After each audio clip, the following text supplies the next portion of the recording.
जब माला दुल्हन बनकर अपने ससुराल आई तो घर और घर वाले सब अव्यवस्थित थे।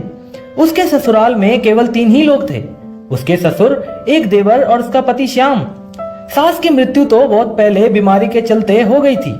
ऐसा लगता था जैसे ईंट और सीमेंट की दीवारें खड़ी हैं, जहां 3 लोग अपनी जिंदगी बिता रहे हैं। माला के आने से इस 4 दीवारी में जैसे जान पड़ गई थी। माला ने पहले बेटी और फिर एक बेटे को जन्म दिया। अब तो हर समय घर में बच्चों की किलकारियां गूंजती। दोनों दिन भर घर में शैतानी करते। दोनों ही चाचा व दादा की आंखों का तारा थे। उनके आने से दादा को भी अपने जीने का मकसद मिल गया था। जब देवर नीलेश की शादी का समय आया, माला ने सारी जिम्मेदारी उठा ली। उसने एक माँ से बढ़कर बेटे समान देवर की शादी की और निशा को बहू बनाकर घर ले आई। नीलेश घर में सबसे छोटा था। घर में सास ना होने से माला ही अब घर की बड़ी थी। वह ससुर से सलाह करके ही निशा के त्योहार कराती। माला निशा का बहुत ध्यान रखती, बिल्कुल जैसे वो उसकी छोटी बहन हो। समय समय पर निशा और नीलेश को घूमने भेज देती, लेकिन निशा को पहले दिन से ही जेठानी का साथ नहीं भाया।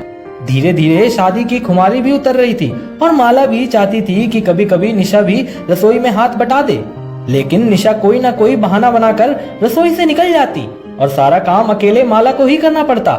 शादी के 1 महीने बाद नीलेश बोला, भाभी, निशा अपने मायके जाना चाहती है तो कल मैं उसे उसके घर छोड़कर आ रहा हूँ। ठीक है, लेकिन अगर बाबूजी के पास एक बार उसके पापा फोन कर देते तो ठीक रहता।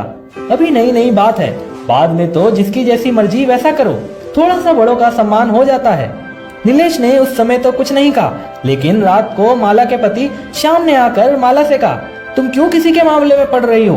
कोई कहीं जाए। मैंने तो ऐसा कुछ नहीं कहा, मैं तो केवल बाबूजी का मान सम्मान रखने के लिए ही कह रही थी। जब बाबूजी को अपने मान सम्मान की खुद फिक्र नहीं तो तुम क्यों बोल रही हो? बाबूजी और नीलेश कह रहे हैं कि माला निशा की जेठानी है, सास नहीं। उसे इस तरह निशा को बात बात में नहीं टोकना चाहिए। श्याम की बात सुनकर माला को बहुत दुख हुआ। उसने तो कभी सास बनने की कोशिश नहीं की। वह तो हमेशा निशा को बड़ी बहन का प्यार देना चाहती थी। लेकिन अगर हमारी सास नहीं है तो घर के बड़ों का मान सम्मान करना चाहिए। तुम खुद तो बड़े नहीं हो गए घर के, लेकिन दूसरे को क्या कहें जब अपने ही ऐसी बातें कर रहे हैं। आगे से तुम किसी के भी मामले में बोलना छोड़ दो। मुझे भी कोई शौक थोड़े ही है, कहकर माला सोने की कोशिश करने लगी। कुछ दिन बाद करवा चौथ का त्योहार आया तो माला ने निशा को घर के रिवाज के मुताबिक व्रत और बायने के बारे में बताया। निशा ने अपनी मम्मी से बताया तो उन्होंने कहा, वो तो तेरी जेठानी है, अब सास तो है नहीं। बायने में केवल मीठा रखकर बायना निकाल कर जेठानी को दे देना।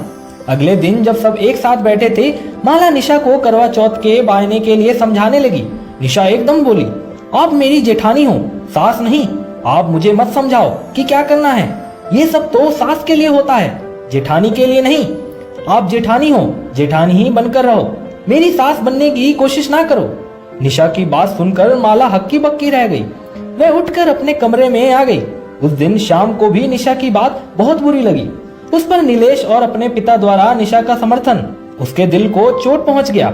उसने अपने पिता से कहा, मुझे मालूम है कि आपको नीलेश से ज्यादा प्यार है, इसलिए आप उसका साथ देते हो, लेकिन उसकी पत्नी की गलत बात का भी आप साथ दोगे ऐसी उम्मीद नहीं थी। जबकि माला ने इस घर के लिए क्या कुछ नहीं किया। माला ने त्योहार पर निशा से बायना लेने के लिए मना कर दिया। कुछ समय बाद श्याम ने अलग होने का फैसला ले लिया। श्याम ने अपनी पत्नी के आत्मसम्मान के लिए यह जरूरी समझा।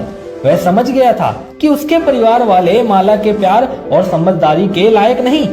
दोस्तों, आपकी इस वीडियो के बारे में क्या राय है कमेंट करके जरूर बताइएगा और इसी तरह की इंस्पिरेशनल वीडियोस देखने के लिए लाइक एवं फॉलो जरूर कीजिएगा। तो मिलते हैं अगली वीडियो में। आपका बहुत बहुत धन्यवाद।